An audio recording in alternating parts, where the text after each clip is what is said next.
آج میں انشاءاللہ آپ سے بات کروں گی اس دعا کے بارے میں جو کبھی رد نہیں کی جاتی.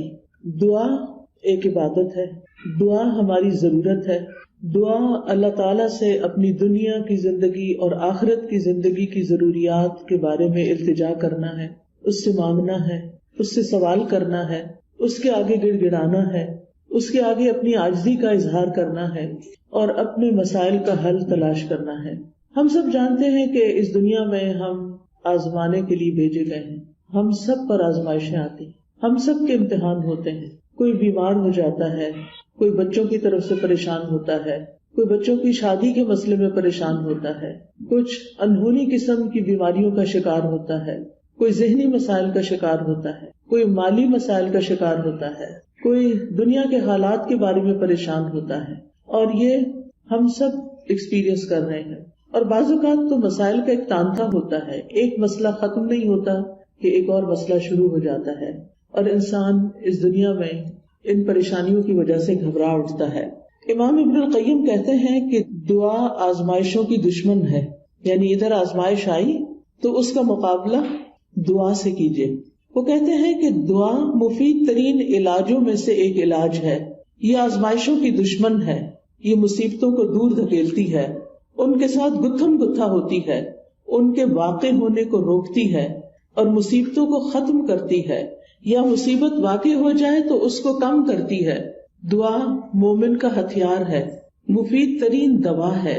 لہذا آج ہم بات کریں گے کہ ہم کس طرح دعا کریں کہ ہماری دعا قبول ہو اور ہم ان مسائل سے جو زندگی میں نبرد آزما ہیں، نبٹ رہے ہیں، ان کو ختم کرنے میں ہماری مدد کرے. تو بات یہ ہے کہ ہم سب جانتے ہیں کہ ہمیں اللہ تعالیٰ نے ہی پیدا کیا ہے اور اسی کی طرف ہمیں پلٹ کر جانا ہے، اور اسی کے ہاتھ میں ہر مشکل کا حل ہے. وہ ہر چیز پر قادر ہے، وہ سب سے بڑا ہے. اس کو دینے کے لیے، اسے کوئی مشکل حل کرنے کے لیے کسی سے پوچھنا نہیں پڑتا، کسی کی مدد لینی نہیں پڑتی. لہذا جب سب کچھ اسی کے اختیار میں ہے، لہو ملک السماوات والارض، آسمانوں اور زمین کی ملکیت، کنٹرول، سارے کا سارا اسی کے ہاتھ میں ہے. لہذا جب کوئی مشکل آئے تو ہمیں اسی کی طرف رجوع کرنا چاہیے. علماء نے عبادت کی جو قسم دعا سے متعلق بتائی ہے وہ دو طرح کی دعا ہوتی ہے، ایک دعا العبادہ اور ایک دعا المسئلہ.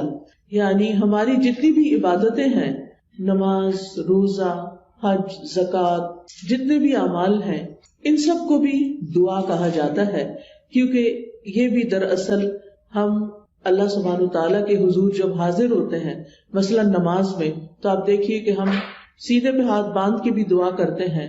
ہم سمع اللہ لمن حمدہ کے بعد ربنا ولک الحمد حمدا کثیرا طیبا مبارکا فیہ اللہم لا مانع لما اعطیت ولا معطی لما منعت، حمد کے بعد آخر میں پھر دعا کرتے ہیں. رکوع میں بھی دعائیں ہوتی ہیں، سجدے میں بھی دعائیں. حدیث میں آتا ہے کہ سجدے میں انسان سب سے زیادہ اللہ تعالیٰ کے قریب ہوتا ہے، تو وہاں بھی ہم دعا کرتے ہیں. پھر التحیات بھی دعاؤں کے ساتھ، درود شریف بھی دعا ہے، بلکہ ساری دعاؤں کا خلاصہ ہے. اور اسی طرح قبولیت کا بہترین وقت درود شریف کے بعد نماز کے اندر دعا کرنا ہے، جہاں ہم رب اجعلنی اور دیگر دعائیں پڑھتے ہیں. پھر اسی طرح روزے کی حالت میں دعا قبول ہوتی ہے، افطار کے وقت دعا قبول ہوتی ہے. پھر ہم حج پہ جاتے ہیں تو ہر مقام پہ دعائیں قبول ہوتی ہیں. تو گویا ہماری عبادات بھی دراصل دعاؤں کا ہی مجموعہ ہے، اور وہ بھی دعاؤں کی قبولیت کا ذریعہ ہے. یعنی جب ہمیں کچھ چاہیے ہوتا ہے تو ہم اللہ تعالیٰ کی طرف رجوع کرتے ہیں. نبی صلی اللہ علیہ وسلم کا طریقہ کیا تھا کہ جب انہیں کوئی مشکل پیش آتی تو وہ کیا کرتے؟ نماز کے لیے کھڑے ہو جاتے اور نماز میں پھر دعا کرتے، اللہ تعالیٰ سے مدد مانگتے.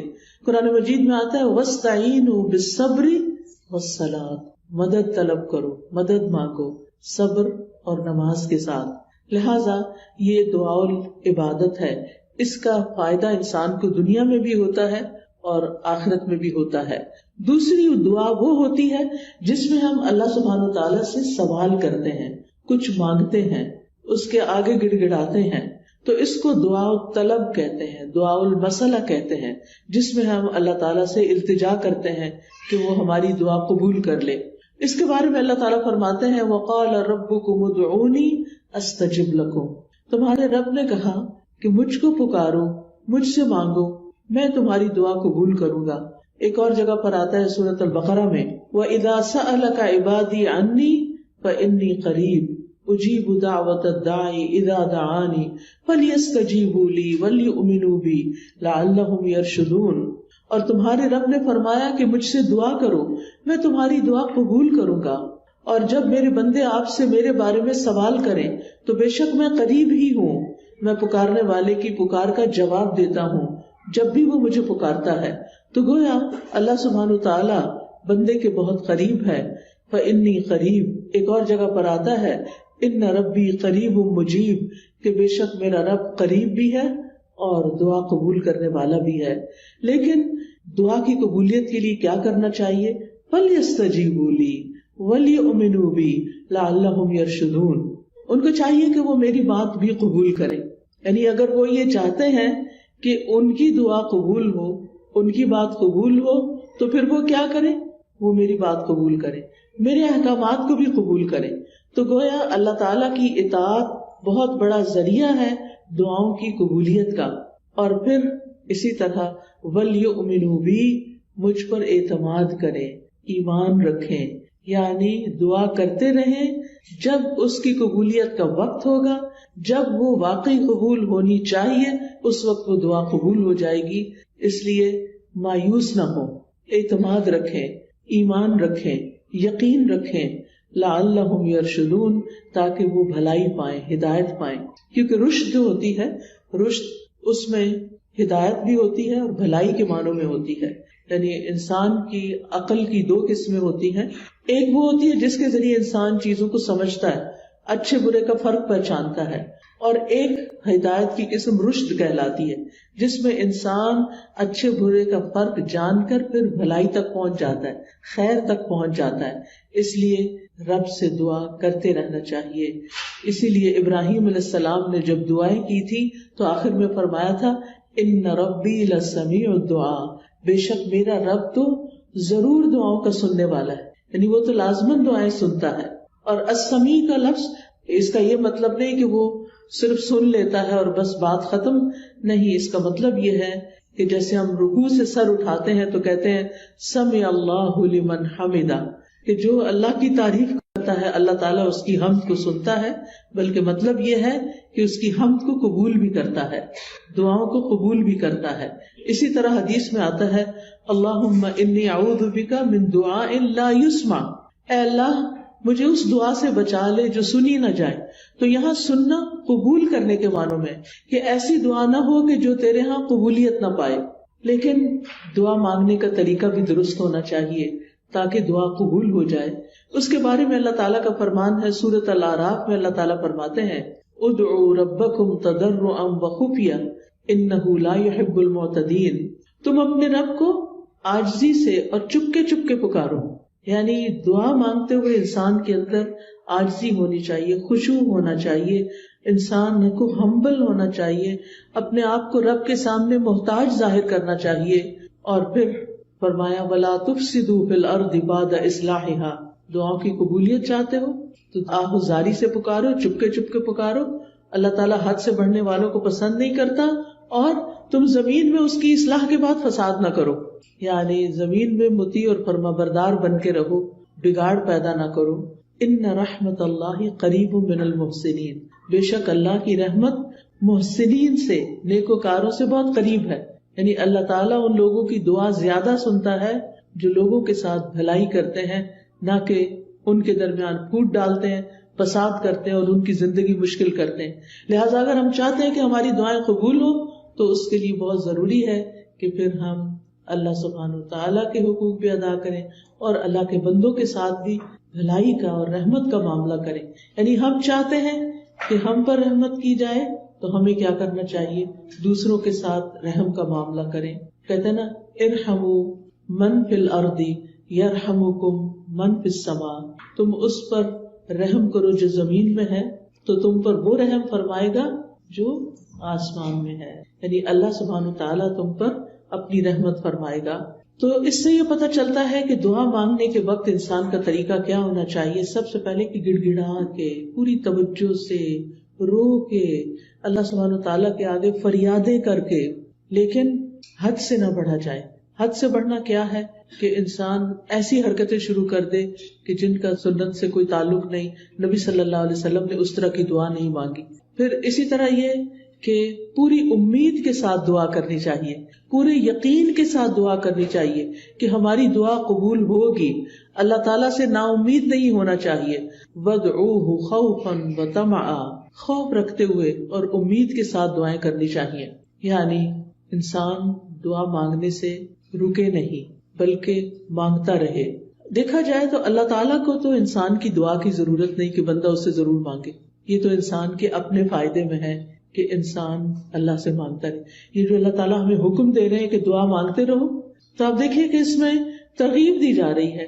اس کو ضرورت نہیں ہے, ہمیں ضرورت ہے, ہم محتاج ہیں. سورۃ فاطر میں اللہ تعالیٰ فرماتے ہیں یا ایھا الناس انتم الفقراء الی اللہ واللہ هو الغنی الحمید. اے لوگو تم سب اللہ کے محتاج ہو اور اللہ بے نیاز ہے, تعریف والا ہے. یعنی محتاج ہم ہیں, ضرورت ہماری ہے اور اللہ بے نیاز ہے, اس کو ضرورت نہیں ہے, اس کو کسی کی محتاجی نہیں ہے کہ کوئی دعا کرے گا تو اس کی شان بلند ہوگی. وہ تو پہلے سے ہی بلند شان کا مالک ہے.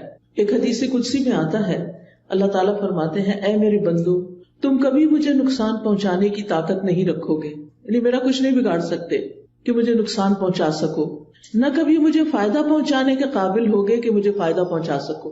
نہ ہم اللہ تعالیٰ کا نقصان کر سکتے ہیں اور نہ ہی اس کو فائدہ دے سکتے ہیں.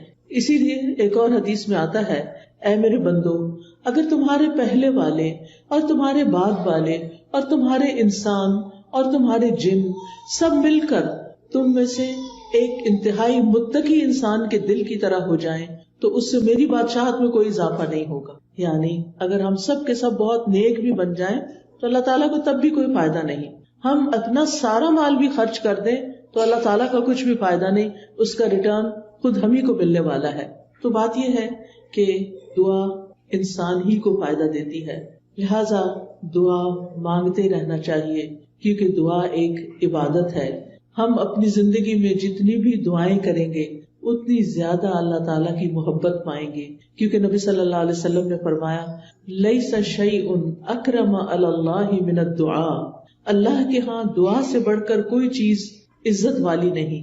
یعنی ہم بندوں سے مانگتے ہیں تو وہ کیا ہوتا ہے, ذلت ہوتی ہے, لیکن جب ہم اللہ سے مانگتے ہیں تو اللہ تعالیٰ کے ہاں درجات بلند ہوتے چلے جاتے, عزت بڑھتی چلی جاتی ہے. دعا کرنے والے سے اللہ تعالیٰ محبت کرتا ہے اور جو دعا نہیں کرتا اس سے کیا ہوتا ہے پتہ نا آپ کو, اللہ تعالیٰ اس سے ناراض ہوتا ہے. جو دعا نہیں کرتا, جو اللہ سے نہیں مانگتا, جو اللہ کے سامنے اپنی حاجت نہیں رکھتا, اللہ تعالیٰ اس سے ناراض ہوتا ہے. لہٰذا دعا کرنے والے اللہ کے محبوب ہیں اور نہ مانگنے والوں سے اللہ تعالیٰ ناراض ہوتا ہے. دعا نہ کرنا تکبر کی علامت ہے. بعض لوگوں کو کہا جاتا ہے نا دعا کرو, کہتے بہت کر لی کوئی فائدہ نہیں ہوا, یا کہتے ہیں اس کو تو پتہ ہی ہے ہمیں کیا چاہیے, ہمیں کیا ضرورت ہے کہ ہم اس سے مانگے. نہیں, ہمیں ضرورت ہے اس سے مانگنے کی, اور جب تک ہم مانگتے رہیں گے ہماری نیکیوں میں اضافہ ہوتا رہے گا اور ایک وقت آئے گا کہ قبول بھی ہو جائے گی. قیامت کے دن یعنی ہر دعا قبول ہوتی ہے. کچھ دعائیں دنیا میں اسی وقت دیر اینڈ دین قبول ہو جاتی, کچھ دعاؤں کے بدلے میں اللہ تعالیٰ ہماری کچھ اور خیر بھلائی کر دیتا ہے جو ہم خود مانگ نہیں رہے ہوتے. اللہ تعالیٰ وہ چیزیں ہمیں عطا کر رہا ہوتا ہے جو ہماری اس دعا کی قبولیت سے زیادہ بڑی ضرورت ہوتی ہے, اور کچھ دعائیں ہماری آخرت کے لیے سیو کر دی جاتی ہیں. جب ہمارے عمل میں کچھ بہت اچھا نہیں ہوتا, ہمارے پاس بہت ساری نیکیاں نہیں ہوتی, لیکن ہم کسی مسئلے میں پریشان ہوتے ہیں اور دعائیں کرتے رہتے ہیں, تو یہ ہماری نیکیوں میں اضافے کا ذریعہ بن جاتی ہیں. اور قیامت کے دن اللہ تعالیٰ کے ہاں جو بندہ ان دعاؤں کا اجر پائے گا جو دنیا میں قبول نہیں ہوئی تھی, تو انسان کیا تمنا کرے گا, کاش دنیا میں میری کوئی دعا بھی قبول نہ ہوئی ہوتی اور آج سارے کا سارا مجھے یہی ملتا. ہم سب جانتے ہیں کہ دنیا کی زندگی جو ہے وہ ہماری بہت ہی محدود سی ہے. یہاں اگر ہمیں سب کچھ بھی مل جائے تو بھی ہم دیکھتے ہیں کہ یا وہ چیز ختم ہو جاتی ہے یا ہم چلے جاتے ہیں دنیا سے. یعنی کچھ بھی تو یہاں باقی رہنے والا نہیں. ہمارے پاس قارون کے خزانے بھی ہوں تو وہ بھی ختم ہو جائیں گے, تو بھی ہمیں دنیا سے چلے جانا ہے. کل من علیہا فان ویبقى وجہ ربک ذو الجلال والاکرام. اس لیے کبھی بھی مایوس نہ ہو, مانگتے چلے جائیں، مانگتے چلے جائیں. دعا مانگنے سے کبھی بھی تھکے نہیں. لیکن دعا مانگنے کے کچھ آداب ہیں، کچھ شرائط ہیں، وہ ہمیں ضرور سیکھ لینی چاہیے. اور اگر ہم نے سیکھی ہوئی ہیں تو ضرور دوہرا لینی چاہیے. اور اس کا فائدہ کیا ہے کہ اس سے ہماری دعائیں قبول بھی ہوں گی اور ہمارے دل میں ایک اطمینان بھی پیدا ہوگا. تو ابن قیم نے چند سطروں میں دعا کا خوبصورت نچوڑ پیدا کیا ہے. وہ کہتے ہیں کہ وہ کون سی اہم چیزیں ہیں جو کسی انسان کو دعا کرتے ہوئے معلوم ہونی چاہیے. اور اس کے آخر میں انہوں نے یہ جملہ کہا ہے پورے یقین کے ساتھ کہ جو ان شرائط کو پورا کر کے دعا کرے گا وہ دعا کبھی رد نہیں ہوگی، یعنی اس کی دعا کبھی رد نہیں ہوگی.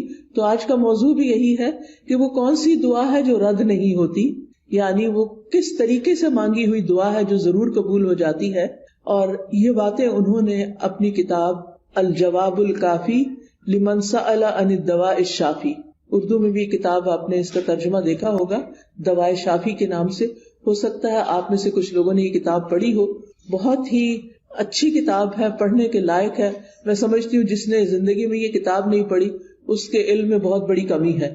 اردو میں یہ کتاب، انگلش میں بھی کچھ مختصر سی شاید ٹرانسلیشن ہے، اصل کتاب عربی میں ہے.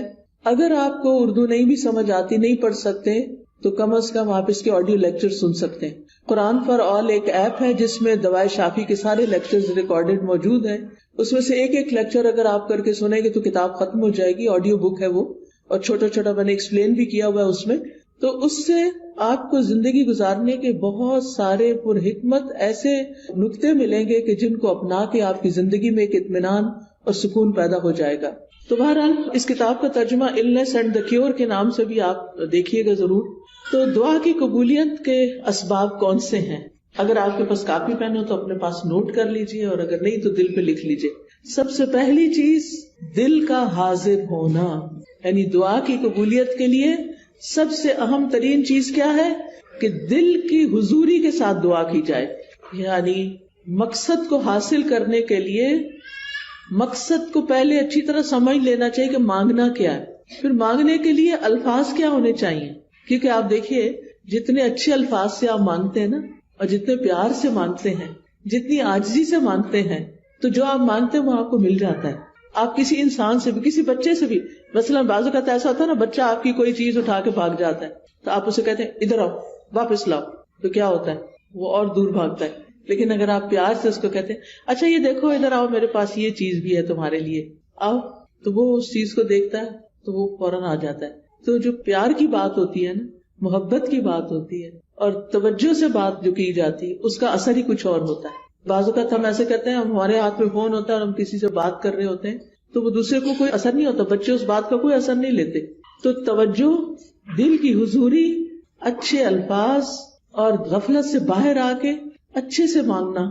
کیونکہ حدیث میں آتا ہے وَاعْلَمُوا أَنَّ اللَّهَ لَا يَسْتَجِيبُ دُعَاءً مِّن قَلْبٍ غَافِلٍ لَاهٍ، جان لو بے شک اللہ غافل اور لہو لعب یعنی کھیل کود میں مبتلا دل کی دعا قبول نہیں کرتا. یعنی دھیان ہمارا کہیں اور لگا ہوا ہے، کان ہمارے کہیں اور لگے ہوئے ہیں، اور ہم صرف زبان سے کوئی کتاب اٹھا کے، آج کل تو بہت سہولت ہو گئی ہے نا کہ خود سے سوچنا بھی نہیں پڑتا کیا مانگنا ہے، بس بک اٹھائی دعاؤں کی، یا کوئی کارڈ اٹھا لیا، یا پھر کوئی ایپ کھول لی اور لفظ پڑھنا شروع کر دیے. ٹھیک ہے وہ بھی دعائیں ہیں، لیکن ان کو بھی سلیقے سے پڑھنے کی ضرورت ہے. ان پر بھی جب آپ پڑھتے ہیں نا تو صرف ایسے نہیں کہ قرآن کی تلاوت کر رہے ہیں بغیر سوچے سمجھے تو دعائیں بھی بغیر سوچے سمجھے پڑھتے چلے جائیں، ایسا نہیں کرنا، بلکہ جو کچھ بول رہے ہیں اس کو سمجھنا بھی ہے، کیا مانگ رہے ہیں، کیوں مانگ رہے ہیں. لہذا ہمیں غفلت سے نکلنا ہے، دل حضوری کے ساتھ مانگنا ہے، ڈسٹریکشن سے بچنا ہے. جو آپ کی خاص خاص دعائیں نا وہ ایسے وقت میں کیا کریں جب ڈسٹریکشن نہ ہو. کیونکہ بعض اوقات آپ دعا مانگ رہی ہیں اور ادھر سے بچہ آپ کو کھینچ رہا ہے، ادھر سے فون بج رہا ہے، ادھر سے کوئی گھر کے باہر کھڑا ہے، ادھر سے آپ کو خوشبو آ رہی ہے کہ ہڈیاں جل رہی ہے. اب آپ سوچیں کیا دعا مانگی جائے گی، کیسی دعا ہوگی وہ، اور پھر اس میں قبولیت کیا ہوگی. جب آپ کو خود ہی پتہ نہ ہو، کان کہیں لگے، آنکھیں کہیں لگے، ناک کہیں لگے، کیا پتہ چلے گا کیا مانگا کیا نہیں مانگا. لہٰذا ایسے وقت میں مانگے جب آپ اکیلے ہوں، تنہا ہوں، آپ اور آپ کا رب ہو، پھر آپ اسے چپکے چپکے سرگوشیاں کریں. اذ نادى ربه نداء خفيا، زکریا علیہ السلام نے اپنے رب کو پکارا تھا چپکے چپکے، خفیہ خفیہ. ادعوا ربکم تضرعا وخفیا، عاجزی اور زاری بھی ہو اور چپکے چپکے مناجاتیں بھی ہوں، کیونکہ دعا کرتے وقت جذبات بھی ساتھ ہونے چاہیے. یعنی اللہ کی رحمت کو محسوس کرنا چاہیے، اللہ کا شکر ادا کرنا چاہیے کہ اس نے توفیق دی ہے، اور پھر اس یقین کے ساتھ کہ اللہ بڑا مہربان ہے، رحم فرمانے والا ہے، وہ اس وقت بھی سن رہا ہے، وہ میرے دل کی حالت جانتا ہے، اور وہ کچھ دے سکتا ہے جو میں مانگ رہی ہوں. جب آپ بندوں سے کچھ مانگتے ہیں نا تو بعض اوقات ان کے پاس ہوتا بھی ہے، وہ نہیں دیتے، لیکن اللہ تعالیٰ جب دیتے ہیں تو اس کے خزانوں میں تو کمی ہوتی ہی نہیں. بندوں کو تو یہ خوف ہوتا ہے نا، ہم نے دے دیا تو ہمارا کیا بنے گا. ہر دفعہ ایسے ہی ہوتا ہے نا، کوئی ہم سے کچھ مانگ لے تو پہلے ہم سوچتے ہیں ہمارا کام چلے گا دینے کے بعد، بس اتنا ہی دیتے ہیں جتنا ہم بس دینا چاہتے ہیں، اس سے آگے نہیں. اللہ سبحانہ وتعالیٰ کے خزانے بھرے ہوئے ہیں، جب سے زمین و آسمان بنا ہے وہ خرچ کیے چلے جا رہا ہے، لیکن اس کے خزانوں میں قطرے برابر بھی کمی نہیں ہوئی، قطرے برابر بھی کمی نہیں ہوئی. اس کو کیا فرق پڑتا ہے؟ اور جب ہم یہ جانتے ہیں کہ زمین و آسمان کی ہر چیز اس کے کنٹرول میں ہے، وہ بادشاہ ہے، وہ مالک ہے، اور وہ دینے پہ پوری طرح قادر ہے، تو پھر ہم اس امید کے ساتھ مانگے. قرآن مجید میں آتا ہے کہ وَإِن مِّن شَيْءٍ إِلَّا عِندَنَا خَزَائِنُهُ وَمَا نُنَزِّلُهُ إِلَّا بِقَدَرٍ مَّعْلُومٍ. کوئی چیز ایسی نہیں، یو نیم اٹ، کہ جس کے خزانے ہمارے پاس نہ ہو، لیکن ہم ان خزانوں میں سے کتنا کتنا دیتے ہیں، کتنا کتنا اتارتے ہیں، ایک معلوم اندازے کے مطابق، ایک مقرر اندازے کے مطابق. کیونکہ اللہ تعالیٰ الحکیم بھی ہے، اس کو پتا ہے کس انسان کو کب کون سی چیز دینی چاہیے، کیونکہ وہ ہمارے بارے میں ہم سے زیادہ جانتا ہے نا، کہ اگر میں نے اس کی دعا قبول کر لی اور اس کو وہ مل گیا جو چاہتا ہے، پھر یہ مجھے بھول جائے گا. اور مجھ سے غافل ہونا اور بھولنا اس بندے کے حق میں نقصان دہ، لہٰذا بہتر ہے کہ اس کی دعا ابھی قبول نہ کی جائے، یہ کچھ اور مانگ لے. یعنی بعض لوگوں کی دعا صرف اس لیے قبول نہیں کی جاتی کہ ان کا رونا اللہ کو پسند ہوتا ہے، ان کا مانگتے رہنا اللہ کو پسند ہوتا ہے. کیونکہ جب ہم دکھی ہوتے ہیں، تکلیف میں ہوتے ہیں، پریشان ہوتے ہیں، تو پھر ہم اللہ کی طرف رجوع کرتے ہیں، اور جب ہماری ضروریات پوری ہو جاتی ہیں تو پھر ہم کیا کرتے ہیں، پھر تو ہم نماز پڑھنا بھی بھول جاتے ہیں، پھر ہم صدقہ خیرات دینا بھی بھول جاتے ہیں. لہٰذا اللہ سبحانہ وتعالیٰ ہمیں کسی نہ کسی مشکل میں ڈالے رکھتا ہمارے فائدے کے لیے، ہماری بھلائی کے لیے، تاکہ ہم اللہ تعالیٰ کی طرف رجوع کرتے رہیں. نبی صلی اللہ علیہ وسلم نے فرمایا ادعوا اللہ وانتم موقنون بالاجابہ، تم اللہ سے مانگو اس یقین کے ساتھ کہ تمہاری دعا ضرور قبول کی جائے گی، پورا یقین ہو. لہٰذا جب آپ کو یقین آئے گا نا تو غفلت بھی دور ہو جائے گی، دعا میں دل حاضر رہے گا، اور آپ اس طرح دعا کے قبولیت کی پہلی شرط پوری کر دیں گے. دوسری چیز جو ہے وہ ڈسٹریکشن ہے. ڈسٹریکشن کا مطلب یہ ہے کہ انسان کبھی کہیں دیکھے، کبھی کہیں دیکھے، کبھی کچھ سوچے، کبھی کچھ سوچے، اور جو مانگ رہا ہے اس کی خبر نہ ہو اس کو. تو ہمیں سمجھ کر دعا کرنی، سمجھ کر، یعنی یہ دوسرا اہم نقطہ ہے، حاضر دل کے ساتھ اور سمجھ کر. کیونکہ اگر پتہ ہی نہیں مانگ کیا رہے ہیں تو پھر کیا فائدہ. اور پھر یہ ہے کہ اگر عربی میں دعا مانگنی نہیں آتی تو الٹے سیدھے لفظ پڑھ کے نہ مانگے، اردو میں مانگ لیں، انگلش میں مانگ لیں، پنجابی میں مانگ لیں، جو آپ کی زبان ہے اس میں مانگ لیں، تو آپ کے لیے کچھ مشکل نہیں ہے. اللہ تعالیٰ کو ساری زبانیں آتی ہیں، ایک ہم ہیں، ہمارے لیے ریسٹرکشن، ہماری لمیٹیشنز ہیں. ہمیں ایک زبان آتی ہے تو دوسری نہیں آتی، انگریزی آتی ہے تو فرینچ نہیں آتی، اردو آتی ہے تو پنجابی نہیں آتی بچوں کو. تو کتنی لمیٹیشنز ہیں ہماری. اللہ تعالیٰ کے لیے کچھ مشکل نہیں. کسی بھی ڈائلیکٹ میں، کسی بھی زبان میں، کسی بھی وقت، کسی بھی لمحے کچھ بھی مانگتے ہیں، وہ سب کچھ سمجھتا ہے، جانتا ہے، اور دینے پر پوری طرح قادر ہے. پھر آپ دیکھیے کہ دعا کرتے وقت کسی بے مقصد کام میں مشغول نہ ہو. اچھا بعض لوگ موبائل سے دعائیں پڑھتے ہیں، ٹھیک ہے، سہولت کے لیے پڑھ سکتے ہیں آپ. اب کیا ہوتا ہے، اتنے میں اوپر ایک نوٹیفیکیشن آ جاتا ہے. اچھا آدھی دعا پڑھی، آدھا میسج پڑھا، نہ ادھر کے نہ ادھر کے، ملٹی ٹاسکنگ ہو رہی. دنیا کے کاموں میں تو ملٹی ٹاسکنگ آپ کر سکتے ہیں، لیکن اللہ تعالیٰ کے ہاں تو بس ایک وہ ہے، اس کو ایک مانتے ہوئے بس وہ اس میں بھی یہ بھی شریک کرنا پسند نہیں کرتا کہ جب ہم اس سے بات کر رہے ہو تو ہم اوروں کے بارے میں سوچ رہے ہو، یا اس سے بات کر رہے ہو تو بیچ میں کسی اور سے باتیں شروع کر دیں. اس کو یہ پسند نہیں ہے. لہٰذا ہمیں ڈسٹریکشن سے بچنا ہے. بعض اوقات یہ ہوتا ہے کہ کوئی چیز ہمارے انگوٹھی وغیرہ ہاتھ میں ہوتی ہے تو کچھ لوگ کیا کرتے ہیں، دعا مانگتے اس سے کھیلنا شروع کر دیتے، کوئی بٹن کھول بند شروع کر دیتا ہے، کچھ اور کرنے لگتے ہیں. ان ساری چیزوں سے بچنا ہے. اس وقت کپڑے نہیں سنوارنے، کوئی اور کچھ نہیں، کھجانا شجانا بھی نہیں، اگر کھجانا پہلے کھجا لیں اور پھر اس کے بعد دعا کرنی شروع کریں. یعنی 100% آپ کی توجہ دعا کی طرف ہونی چاہیے. ہمارے اسلاف میں سے کسی نے ایک شخص کو دیکھا کہ دعا کر رہا تھا اور ساتھ کنکریوں سے کھیل رہا تھا. انہوں نے کہا یہ کنکریاں پھینک دو اور اپنی دعا پہ توجہ کرو. دعا کرتے ہوئے تمہارا دل اور اعضاء سارے، پورا جسم اس طرف متوجہ ہونا چاہیے. تو یہ تھی پہلی شرط. ٹھیک ہے. دوسری شرط یا دوسرا نقطہ یا دوسرا ادب کیا ہے؟ قبولیت کے 6 اوقات میں سے کسی وقت میں دعا کرنا. اب قبولیت کے 6 اوقات کون سے ہیں میں ابھی آپ کو بتاتی ہوں. یہ 6 اوقات ایسے ہیں جن میں دعا قبول ہو جاتی ہے اور کبھی رد نہیں ہوتی. لہٰذا دل کو حاضر رکھنے کے ساتھ ساتھ دوسری چیز وقت کا انتخاب ہے کہ کس وقت آپ مانگیں، کون سا زیادہ سوٹیبل ٹائم ہے. تو ان میں سے سب سے پہلے رات کا آخری تہائی حصہ، 1/3 of last part of the night. اب وہ کیا ہے؟ جیسے آپ کے موبائل پہ وہ ٹائمنگز ہوتے ہیں نا صلاۃ کے، تو وہ آ جاتا ہے تہجد کا وقت آ جاتا ہے. آج کل شاید 1:30 ہے یا کچھ اس طرح. تو وہ لاسٹ پارٹ آف نائٹ ہوتا ہے، جو تیسرا حصہ، آخری حصہ ہوتا ہے رات کا، فجر کی اذان سے پہلے. آپ سمجھے 1.5-2 گھنٹے پہلے. اب اس وقت میں آپ اللہ تعالیٰ سے دعا کریں گے، جو کہ تہجد کا وقت ہوتا ہے. سب سو رہے ہوتے ہیں، فون کالز کرنے والے بھی سو رہے ہیں، آنے جانے والے بھی سو رہے ہیں، گھر والے بھی سو رہے ہیں، بچے بھی سو رہے ہیں، سبھی سو رہے ہیں. اب آپ کا رب جاگ رہا ہے. لہٰذا جب آپ کی آنکھ کھلے تو آپ اپنے رب کو پکاریں، چاہے آپ بستر میں لیٹے ہوئے پکاریں.